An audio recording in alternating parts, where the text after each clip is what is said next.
자, 이제 우리 요한 1서 네 번째 시간, 오늘 베품이라고 하는, 저는 저 베품이라는 단어가 저렇게 나온지는 국어사전 보고 이번에 처음 알았습니다. 몰랐는데요, 베품, 베풀다라는 말입니다. 우리가 지난 3주 동안 지켜본 것처럼 이 요한 1서의 메시지는 참 특별합니다. 하나님의 사랑에 기초하고 있습니다. 그래서 첫째 주에는 우리가 그 하나님의 사랑의 기초에서 우리가 무슨 하나님과 계약을 맺고 이런 것이 아니라 하나님과 사귀고 있다라고, 사귐에 대해서 저희가 살펴보았습니다. 두 번째 주는 우리는 하나님 앞에 무슨 종이나 노예로 계약되어진 것이 아닙니다. 회사 다니는 직원이 아닙니다. 어떤 군대 부하 직원이 아닙니다. 뭐죠? 하나님의 특별한 사랑 안에서 자녀로 부름을 받았다라고 말씀 전하고 있었습니다. 자, 이제 셋째 주에 우리가 보면은 우리가 하나님께서는 저와 여러분이 그냥 거기에 무슨 새빵 살듯이 가서 하나님의 품에 있는 것이 아니라 하나님의 자녀로서 그 안에 우리가 거하고 있다. 우리가 그 안에 remain하고 있다. abide 되어져 있다라고 우리가 지난주 말씀을 통해서 보았습니다. 자, 그렇다면 이제 하나님께서 이 모든 것들을 우리에게 어떻게 베풀어 주셨는가에 대해서 오늘 한번 살펴보기를 원합니다. 이 베풀어 주신 사랑이 도대체 무엇인지에 대해서 오늘 한번 살펴봤으면 좋겠는데요, 우리 1절 말씀 한번 보도록 하겠습니다. 이 하나님의 사랑이 어떻게 베풀어졌는지 우리 1절 말씀으로 하나님께 나가겠습니다. 한번 다 같이 읽겠습니다. 시작. 보라, 아버지께서 어떠한 사랑을 우리에게 베푸사 하나님의 자녀라 일컬음을 받게 하셨는가. 우리가 그러하도다. 그러므로 세상이 우리를 알지 못함은 그를 알지 못합니다. 오늘 이 1절 말씀을 저기를 잘 보시면요, 어떻게 시작되냐면 보라라고 하면서 시작되고 있습니다. 보라 하면서 이 말씀이 시작되고 있는데요, 여러분, 이건 우리가 그냥 성경을 읽을 때 보라 하나님께서 이렇게 읽으면 이건 안 됩니다. 사실 여러분, 이 성경을 감정을 가지고 읽으려면 어떤 게 제일 좋을까 제가 고민했는데 제일 좋은 거는 바로 이겁니다. 우리가 옛날에 박종환 감독이 86년 멕시코에서 4강에 들어갔습니다. 청소년 축구 대표였지만 4강에 들어갈 때, 지금이야 무슨 인터넷이 있으니까 인터넷 생방송으로 우리가 보고 이러지만, 물론 그때도 생방송이긴 했지만 어떻게 합니까? 무슨 붉은 악마가 거기까지 가는 것도 아니고, 누구예요? 딱 그 아나운서 2명이 갑니다. KBS 아나운서 2명이 거기 가가지고 거기서 이제 중계를 하는 거예요. 중계할 때 어떻게 합니까? 중계하는데 골이 들어갔어요. 골이 들어가는데 꼬링 됐습니다. 아이고 꼬링 됐네요. 이렇게 하는 아나운서는 한 명도 없습니다. 어떻게 하죠? 저는 흉내도 잘 못 내겠습니다. 골이 하나 들어갈 때 보통 하는 말이 뭐예요? 조국에 계신 동포 여러분 기뻐하십시오.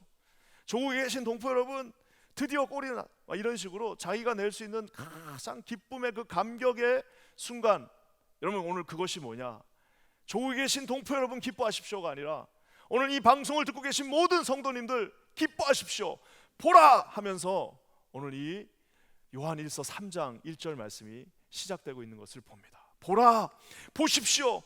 요한 사도가 흥분된 마음으로, 이제는 보십시오 여러분, 하나님이 우리를 어떻게 베풀어 주셨는가 한번 보시기 바랍니다라고 하면서 그 하나님의 특별한 사랑, 한 번도 우리가 경험해보지 못한 사랑, 죄인인 우리가 감히 상상도 하지 못했던 그 사랑에 대해서 오늘 우리 주님이 말씀하고 계십니다. 그러면서요, 중간에 이렇게 나와 있습니다. 보라, 아버지께서 어떠한 사랑을 우리에게 베푸셨는지, 우리가 하나님의 자녀로서 어떠한 일컬음을 받게 되었는지 보십시오라고 해놓고 또 한마디를 그 뒤에다가 이제 붙여놓습니다. 그게 뭐예요? 우리가 그러하도다. 우리가 그러하도다. We are so do I 하면서 하는 것처럼 We are so. 그래서 앞에는 뭐예요? 보십시오. 우리가 하나님의 자녀가 되었고 하나님이 우리에게 사랑을 베풀어 주셨습니다라고 보십시오 한 다음에, 그 다음에 뭐예요? 우리가 그런 사람입니다. 여러분, 우리가 그런 하나님의 사람들입니다. 여러분 자랑하십시오. 자부하십시오. 하나님 앞에 자신감을 가지십시오. 우리가 그러하도다. 우리가 그러하도다. 자신감과 자랑과 자부를 가지십시오라고 하나님 앞에 이 요한 노사도가 지금 힘을 주어서 말하고 있는 것입니다. 도대체 어떤 사랑을 베풀어 주셨기 때문에 하나님이 우리에게 이렇게 말하고 있는 것일까요? 오늘 여러분 그것에 대해서 한 3가지 정도로 살펴보기를 원합니다. 먼저 여러분, 하나님께서 우리에게 베풀어 주신 첫 번째 가장 큰 특권과 가장 큰 선물은 무엇이냐? 그것은 바로 우리를 자녀 삼아 주셨습니다. 우리 2절 말씀 한번 다 같이 읽겠습니다. 2절입니다. 시작. 사랑하는 자들아, 우리가 지금은 하나님의 자녀라. 장래에 어떻게 될지는 아직 나타나지 아니하였으나 그가 나타나시면 우리가 그와 같을 줄을 아는 것은 그의 참모습 그대로 볼 것이기 때문이니. 사랑하는 자들아, 우리가 지금은 하나님의 자녀라. 저는 저 말이 참 아름다운 것 같습니다. 사랑하는 자들아, 우리가 어제가 하나님의 자녀가 아니고 나중에 하나님의 자녀가 될 것도 아니고 뭐예요? 우리가 지금은 하나님의 자녀라. 지금 오늘 방송을 듣고 계신 사랑하는 모든 성도님들, 여러분들은 하나님의 사랑하는 자녀이심을 믿으시기를 주님의 이름으로 간절히 축원합니다. 우리 옆에 분들한테 한번 확인시켜 줍시다. 지금 당신은 하나님의 자녀입니다. 한번 인사해 볼까요? 시작. 지금 당신은 하나님의 자녀이십니다. 지금 하나님의 자녀. 자, 여러분, 근데 이게 어떤 사랑이냐면요, 진짜 하나님의 사랑만큼 이 원사이드 러브는 없습니다. 짝사랑도 이런 짝사랑이 없어요. 예전에 대학 다닐 때 제 친구 하나가 참 지독하게 짝사랑하는 친구 하나 있었습니다. 가서 말도 못하고 지독하게 짝사랑하는 친구가 그 당시에 그 젊은 베르테르의 슬픔이라는 그 책을 항상 끼고 다니면서, 그 젊은 베르테르의 슬픔, 노란색 잠바 입고 자켓 입고 다니는 그 젊은 베르테르의 슬픔을 하면서 제가 이제 뭐가 그렇게 좋냐, 도대체 네 마음 뭐냐라고 물어보면 그 책을 이렇게 쭉 보여주면서 지금 내 마음이 여기 다 있다, 이 책이랑 나랑 똑같다라고 얘기하는데, 거기서 책을 제가 읽어보니까 뭐 이해는 됩니다. 젊은 베르테르, 이 남자들은 정말 이 베르테르와 같은 그런 정말 깊은 사랑을 한번 해보는 로망이 있고요, 우리 여자들은 아마 그 여자 주인공 로테 같은 그런 남자한테, 베르테르와 같은 남자한테 맹목적인 사랑을 받고 싶은, 그 마음은 이해가 되지만 심정적으로 이해가 되고, 또 뭐 워낙 유명한 작가가 쓴 소설이니까 뭐 그러려니 하고 읽고는 있었지만 이해가 되지 않습니다. 도대체 네가 뭐가 아쉬워서 도대체 저 여자한테 뭐처럼 말도 못하면서 이렇게 혼자 끙끙끙끙 앓고 있냐.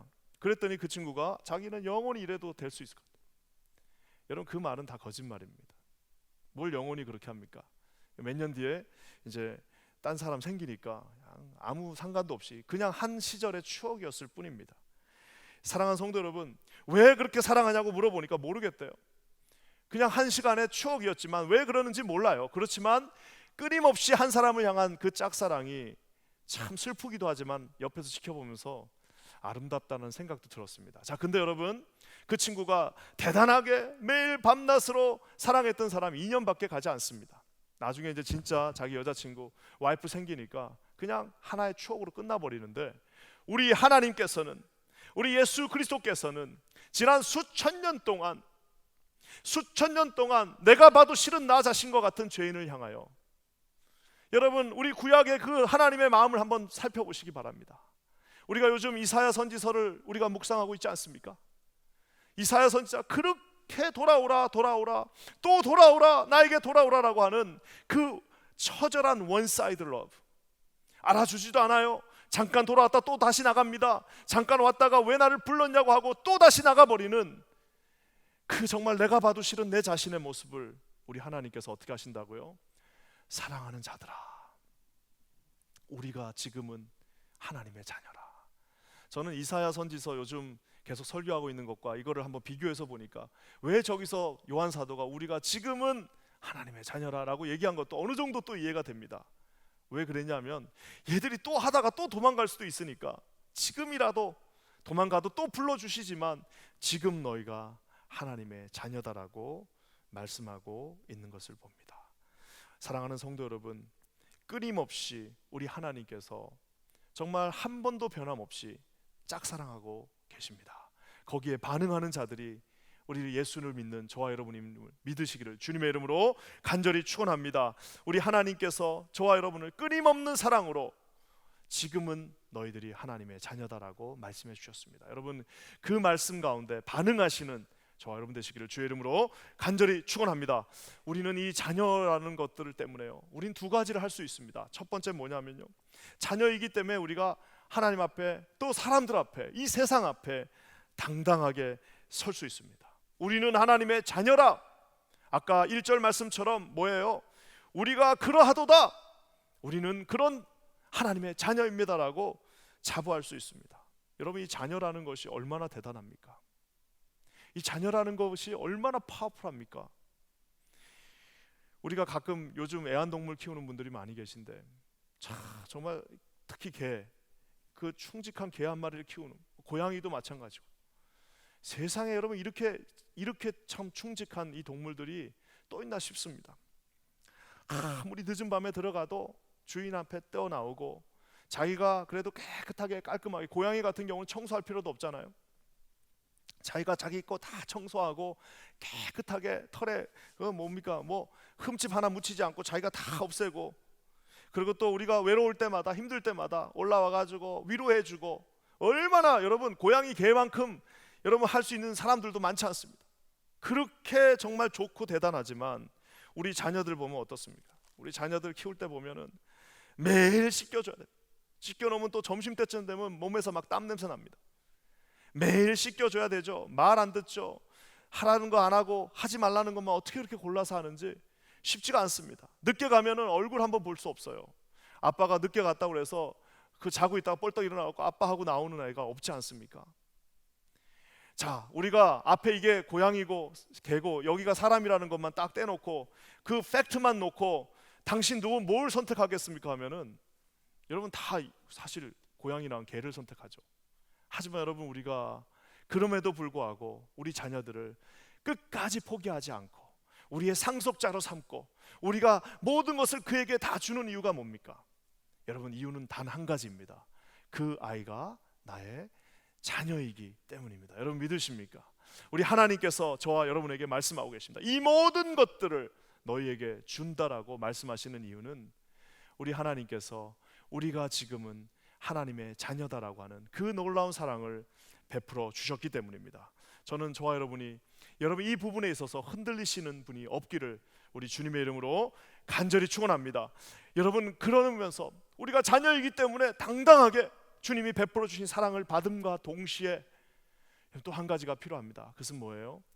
자녀로서 주님이 정말 이 말도 되지 않는 사랑을 주셨기 때문에 우리에게는 하나님 앞에 정말 송구스러워하면서 감사한 마음이, 우리가 사람이라면, 우리가 뭔가를 인지할 수 있는 사람이라면 있어야 하지 않을까요? 자격이 없는 본질상 진노의 자녀, 마귀의 자녀라고 했던 저와 여러분들을 우리 하나님께서 아무 관계가 없는 저희들을 구속해 주셨습니다. 저는 기도할 때 우리 하나님 앞에 송구스러운 마음으로, 하나님 앞에 감사함으로 날마다 서 계시는 저와 여러분 되시기를 우리 주님의 이름으로 간절히 축원합니다. 참 내가 내 자신을 보면 과연 내가 아버지 앞에 설 수 있을까? 하나님의 자녀라 부름을 받을 수 있을까? 이게 과연 합당하긴 하나? 내가 양심이 있지 어떻게 내가 그럴 수 있나라고 하면서도요. 여러분 오늘 저 말씀을 보십시오.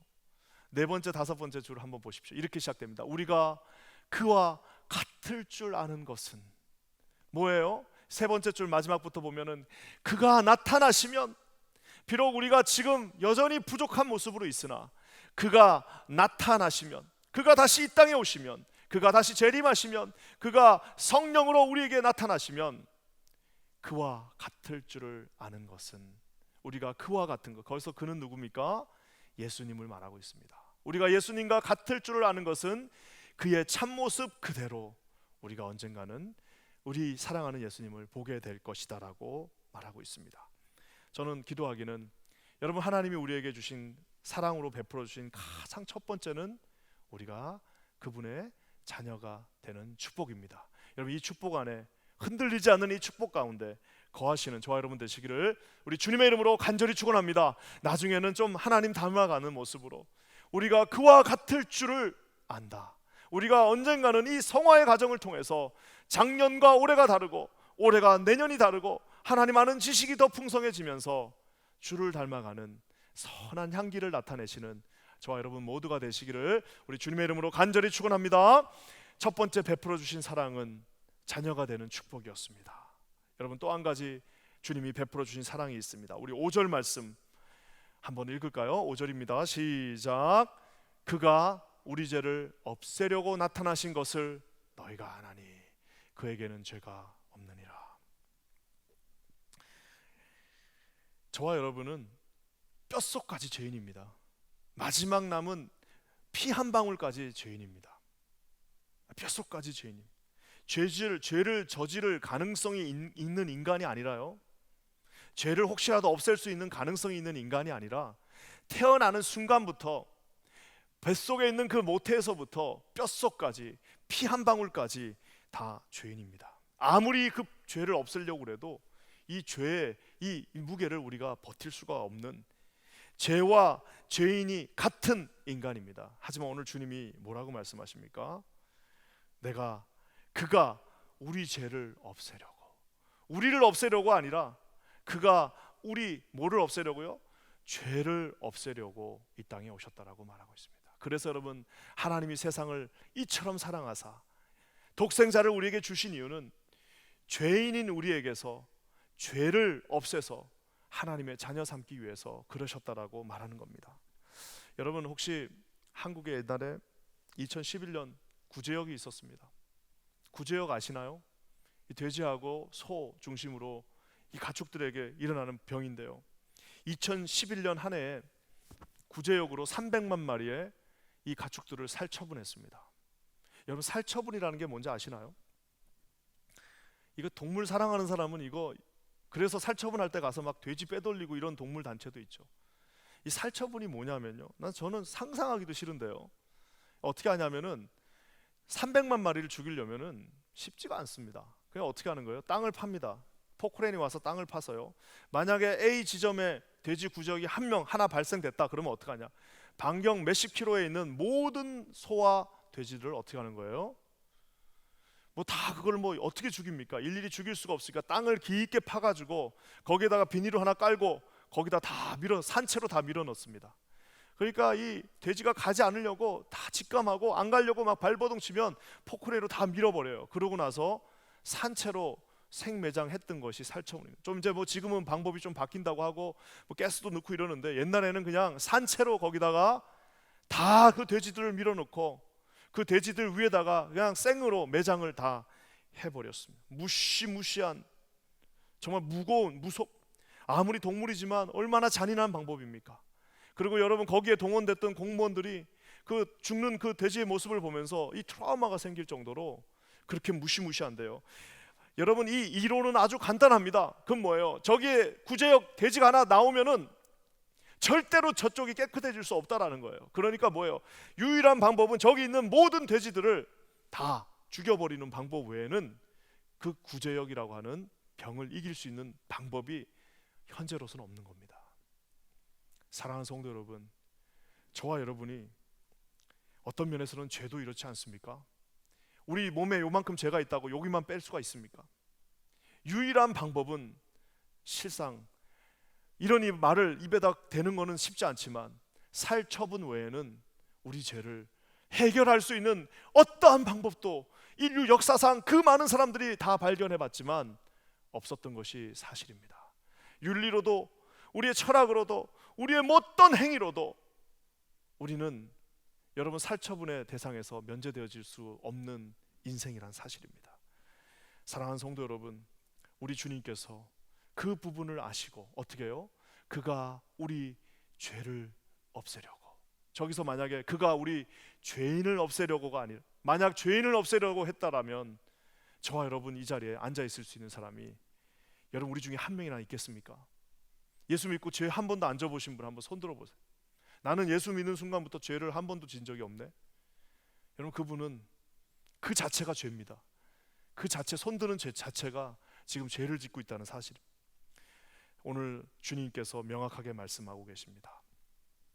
예수님이 이 땅에 베풀어 주신 가장 큰 사랑, 바로 죄를 없애려고 죄인 대신 죄인인 저와 여러분에게 죄 없으신 분이 오셨기 때문입니다. 여러분, 이게 어떻게 가능한가요? 이게 어떻게 가능한가요? 그 뒤에 답이 있습니다. 그가 우리 죄를 없애려고 나타나신 것을 너희가 아나니. 어떻게 여러분 우리의 죄를 없앨 수 있습니까? 어떻게 우리의 모든 죄악들을 깨끗이 도말하실 수 있습니까? 어떻게 우리 죄가 사라질 수 있습니까? 바로 그 이유는 그에게는 죄가 없느니라. 죄 없으신 한 온전한 어린 양 대신 더 이상 이제는 아무런 우리에게 더 이상 그 제물이 필요 없는 온전한 제물 대신 예수 그리스도가 저와 여러분의 죄악을 위하여 죽으셨기 때문에 여러분 우리가 이런 놀라운 하나님이 주신 베품의 상을 받았다는 사실입니다. 여러분 양심이 있다면 우리가 한번 생각해 봅시다. 저와 여러분이 이 표현 자체가 무섭습니다. 살처분돼야 될 인생이었으나 우리 예수 그리스도의 보혈로 그분이 십자가에 못 박혀 죽으심으로 말미암아 저와 여러분이 하나님의 자녀가 된 것입니다. 여러분 이 놀라운 사랑을, 주님의 베풀어 주신 사랑을 믿고 아시는 저와 여러분 되시기를 우리 주님의 이름으로 간절히 축원합니다. 그러면서 주님이 이제 마지막으로 이제 베풀어 주신 그 사랑에 한 가지 부탁을 하십니다. 우리 10절과 11절 말씀 같이 한번 읽겠습니다. 10절 11절입니다. 시작. 이러므로 하나님의 자녀들과 마귀의 자녀들이 드러나나니 무릇 의를 행하지 아니하는 자나 또는 그 형제를 사랑하지 아니하는 자는 하나님께 속하지 아니하니라. 우리는 서로 사랑할지니 이는 너희가 처음부터 들은 소식이라. 마땅히 해야 할 한 가지 일을 말해주고 계십니다. 자녀들아 너희가 형제들을 서로 사랑하라. 우리가 서로 사랑할지니 이는 너희가 처음부터 들은 소식이다.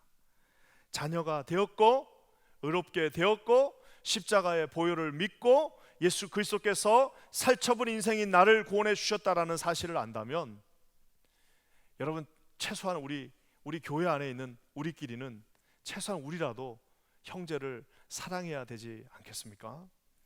사랑하는 성도 여러분, 이 너무나도 당연한 진리 앞에 오늘 결단하시는 저와 여러분 되시기를 주님의 이름으로 간절히 축원합니다. 제가 굉장히 좋아하는 목사님 한 분 계신데 그 집에 아들이 좀 많습니다. 아들이 있는데 목사님이 저한테 그 얘기 해주시다. 아들 둘이 싸운대요. 이제 뭐 10대 초반 이러니까 맨날 싸운대요. 그렇게 싸운대. 나는 이제 뭐 아들 있는 집은 그런가 봐요. 그렇게 우리 딸들은 서로 좋아하고 그러는데 아들들은 그렇게 싸우나 봐요. 물론 안 그런 집도 있겠지만 하여튼 그 목사님 집은 그렇습니다. 둘이 그렇게 싸우면은 이 목사님이 제일 가슴 아픈 게 뭐냐면 싸운 다음에 하나가 와서 자기한테 말한대요. 아빠, 쟤 저거 나쁜 애라고, 쟤 좀 혼내달라고 막 이런대요. 그러고 나면 또 조금 있으면 또 둘째가 와가지고 아빠한테 얘기해요. 아빠, 형 좀 혼내달라. 아빠, 형 진짜 나쁘다고, 아주 그냥 나쁜 사람이라고 하면서 막 둘이 서로 아빠한테 그렇게 얘기를 한다는 겁니다. 그러니까 이제 목사님이 애들한테 뭐라고 그러냐, 내가 그렇게 할 수가 없다. 내가 너희들의 기도에 응답할 수가 없다. 내가 너희들 딴 건 다 들어줘도 네가 말하고 있는 저 형을 미워해 주세요. 저 형을 벌 주세요. 저 형 나쁜 사람이라고 하는 그것만큼은 내가 들을 수 없다라고 그렇게 얘기한다는 겁니다. 사랑하는 성도 여러분, 왜 그럴까요? 아버지 눈에는 이 두 사람이 다 같은 자녀이기 때문입니다. 여러분 우리가 원수를 사랑하라는 것은 그건 좀 나중에 제가 다시 얘기하겠습니다. 원수를 사랑하고 세상을 사랑하는 것은 조금 다른 차원의 문제입니다. 우리의 막 존엄과 인격을 무시하는 자들을 사랑하는 것은 그거는 maybe secondary. 하지만 여러분 오늘 말씀이 뭐라고 말하고 있습니까? 최소한 그 형제를 사랑하지 않는 자, 그 형제, 우리 교회 안에 함께 있는 그 형제를 사랑하지 않는 자는 무섭지 않습니까? 하나님께 속하지 않는 자다. 이 자녀들의 여러분 싸우는 모습에 아버지가 얼마나 마음 아프겠습니까? 근데 여러분 거기서 이 아들 하나가 그럼 거기서 끝까지 나는 당신을 인정할 수 없어, 내가 저 사람을 인정할 수 없다라고 하는 것은 저기 나와 있는 저 말씀 뭐예요? 형제를 사랑하지 않는 자는 하나님께 속하지 않는다라는 무서운 말씀의 결과일 것입니다. 저는 기도하기는 우리 퀸즈 한인 교회가 우리 교회에 등록된 모든 500여 흩어진 교회가 그저 서로 사랑하고 우리가 다시 지금 볼 날을 다 기다리고 있지 않습니까? 우리가 보게 될 때 기쁨과 감사와 서로를 향한 애틋한 마음으로 오늘 이 성전에서 다시 모이고 서로 사랑하는 저와 여러분 모두가 되시기를 우리 주님의 이름으로 간절히 축원합니다. 하나님의 사랑이 우리에게 이렇게 많은 것들을 베풀어 주셨습니다. 뭘 베풀어 주셨습니까? 우리를 자녀 삼아 주셨습니다. 죄를 도말하시고 우리를 의롭다 하셨습니다. 그리고 우리를 서로 내가 너희들 자녀 삼아 줬으니까 너희들 나보고 아버지라며, 그러니까 너희들은 뭐예요? 자동적으로 한 형제 자매가 된다라는 놀라운 축복을 주셨습니다. 여러분 이 말씀이 저와 여러분의 삶에 깊숙이 새겨지는 복음의 말씀 되시기를 주님의 이름으로 간절히 축원합니다. 오늘 말씀을 마무리하면서 제가 지난주에 우리 이제 어르신들 방문도 했지만 우리 이동훈 목사님 우리가 작년부터 기도하고 있는 우리 이동훈 목사님도 잠깐 뵙고 왔습니다. 어떻게 스케줄을 만들어서 이제 필라델피아에 가서 우리 이동훈 목사님 잠깐 뵀는데요. 지금 우리가 아는 것처럼 이 암이 여기 이제 머리까지 전이가 된 참 어려운 상황입니다. 참 그래도 그 미국 교회가 참 그 우리 이동훈 목사님이 사역하셨던 그 교회가 참 성숙한 교회인 게, 보통 막 그렇게 되면 이제 교회에서 나몰라라 할 수도 있는데 그 교회 교인들과 그 교회가 그렇게 그 목사님한테 잘하신대요. 그러니까 심지어는 안 믿는 친척들이 하나님은 내가 못 믿겠는데 그 교회를 보니까 그나마 하나님이 살아있는 것 같다라는 말을 할 정도로 그 교회 교인들이 필요한 거 갖다 주고, 그 사모님이 지금 세 자녀를 지금 데리고 있지 않습니까? 가서 돌봐주고 잔디도 깎아주고 막 그런가 봐요. 그래서 제가 보면서 야, 미국 교회 참 그런 부분은 우리가 많이 배워야겠다라는 생각도 하게 되었는데요. 지금 우리 이제 제가 가서 감사하게 그래도 우리 레이첼 사모님과 또 우리 전한영 집사님과 이게 동시에 잠깐 뵙고 왔습니다. 잠시 대화를 나누면서요, 한 가지 알게 된 사실은 우리 사모님, 레이첼 사모님이 이 중국계 미국인이신데요, 그분도 여기 뉴욕 출신입니다. 얼마나 신앙이 좋은지 모르겠어요. 얘기를 하는데 제가 그냥 얼마나 도전을 받았습니다. 그 어린 이제 5살, 3살, 1살인가요? 이렇게 된 어린 자녀들 셋을 두고 남편이 이제 사경을 헤매고 있는 상황 가운데서도 그 믿음을 꽉 지키면서 대화를 하는데, 잠깐 둘이서 얘기를 하는데 사모님이 저한테 했던 말 중에 정말 잊혀지지 않는 말이 있습니다. 그건 뭐냐? 하나님의 그 뜻을 이해할 수는 없으나, 근데 도대체 이해는 안 된다. 왜 우리 남편 이렇게 젊은 하나님 앞에 세상으로 가다가 돌아서서 신학교까지 나오고 이제 온 모든 것을 하나님께 드리기로 한 젊은 종을 왜 하나님이 이렇게 어렵게 하시는지는 도저히 이해할 수는 없다. 하지만 이해할 수 없지만 하나님을 사랑하고 신뢰한다라고 참 말해주시는 그 마음을 보고, 제가 모습을 보고 굉장히 숙연해졌습니다. 잠깐 이제 사모님이 애들 보러 잠깐 가시고 제가 또 우리 전한영 집사님하고도 잠깐 이야기를 나눴습니다. 이야기를 나누시는데 참 무슨 며느리랑 둘이 짠 건지 똑같이 하시는 말씀이 뭐냐면, 참 이해할 수 없고 기도하다가도 여기서 막 올라오는 울분이 있고 어려움이 있는데도 불구하지만 나는 하나님을 여전히 사랑하고 신뢰한다. 하나님이 가장 좋은 것으로 주신다라고 확신한다라는 그 말을 들었습니다.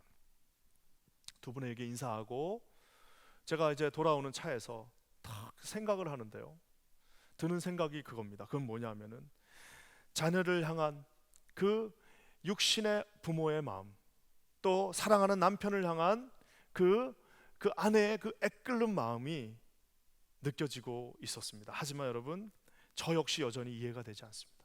두 분이 했던 말처럼 이해가 되어지진 않지만 하나님이 여전히 그 가정을 붙잡아 주시고 자녀 삼아 주셨고 의롭다 하시며 하나님의 사랑을 보여주시고 계시구나라는 것들을 깨달을 수 있었습니다. 올라오면서 함께 막 기도하면서 올라오는 그 길에서 주님이 주신 또 한 가지 마음은, 여전히 이해되지 않지만 어떤 면에서는 나는 이해할 수 없어요. 내가 자녀가 그렇게 고통당한 것을 본 적이 없기 때문에, 내 남편이 그렇게, 내 배우자가 그렇게 고통당한 것을 본 적이 없기 때문에 나는 이해할 수 없으나, 어떤 면에서는 자신의 독생하신 하나밖에 없는 예수 그리스도가 고난받고 십자가에 갈기갈기 찢어 몸버리시고 죽으시는 그 장면을 보신 우리 하나님이야말로 그 가정을 가장 깊게 이해하고 계신 분이 아닌가라는 생각을 하게 되었습니다. 사랑하는 성도 여러분, 우리가 여러 가지 어려움 가운데 있다 할지라도 하나님이 이 모든 것들을 보시며 저와 여러분에게 가장 좋은 것을 오늘 이 시간에도, 지금 이 순간에도 베풀어 주고 계십니다. 이 영광의 하나님, 이 좋으신 하나님, 이 사랑 많으신 하나님을 오늘 이 시간에 여러분 영접하시고 받아들이시고 여러분의 삶에 지금 이 순간 여러분 아멘으로 화답하시는 저와 여러분 모두가 되시기를 우리 주님의 이름으로 간절히 축원합니다.